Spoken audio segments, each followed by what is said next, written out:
Subscribe कीजिए बिन Nasir network को और हमारी फैमिली का हिस्सा बनिए।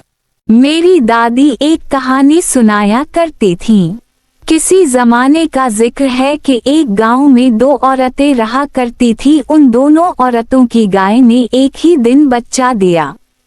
एक औरत की गाय ने बिछड़ा दिया जबकि दूसरी के यहाँ बिछड़ी की पैदाइश हुई। जिस औरत के यहाँ बिछड़ा पैदा हुआ उसने अब रातों रात अपने बिछड़े को दूसरी औरत की बिछड़ी के साथ तब्दील कर दिया।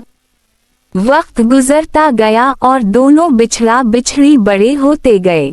जब बिछड़ी बड़ी होकर गाय बनी तो वक्त आने पर उसने भी बच्चा जना।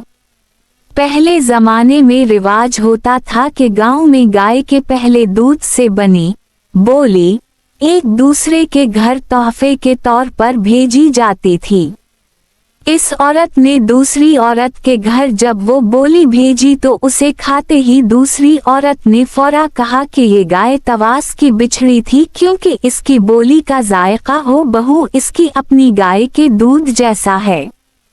पहली औरत ने फौरा कहा कि इसने खुद देखा है कि ये बिछड़ी हमेशा से इसके ही पास है और आज जब वो गाय बन गई है तो मारे हसद के वो इस पर अपना हक जता रही है। मगर दूसरी औरत ना मानी। मुआमला बढ़ते बढ़ते हाकिम वक्त के पास जा पहुंचा। बादशाह ने दोनों की बात गौर से सुनी और इन्हें अगले दिन दोबारा आने का कहा। जब वो दोनों औरतें वहां से रवाना हो गईं तो बादशाह ने अपने दरबारियों को हुक्म दिया कि कल ये दोनों औरतें जिस रास्ते से आएं इस रास्ते में कीचड़ डाल दी जाए। अगले दिन वो दोनों औरतें पांव कीचड़ में लथड़े हुए दरबार में पहुँचें। बादशाह ने दोनों के लिए एक एक लूटा पानी का लाने का हुक्म दिया कि इससे अपने पाँव से गुलाजत साफ कर लें।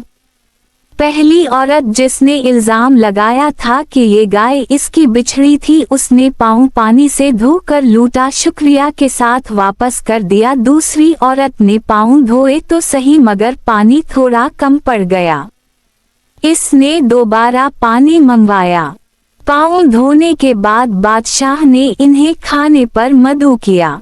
बादशाह के हुक्म के मुताबिक मुलाजिमीन पहले ही चुकी में आटा पीस कर गर्मा गर्म रोटी पका चुके थे। जिस औरत ने पानी दोबारा मंगवाया था उसने हंसी खुशी खाना खाया और बहुत तारीफ की, जबकि दूसरी औरत ने रोटी के 2-3 नवाले चखे और वहीं छोड़ दी।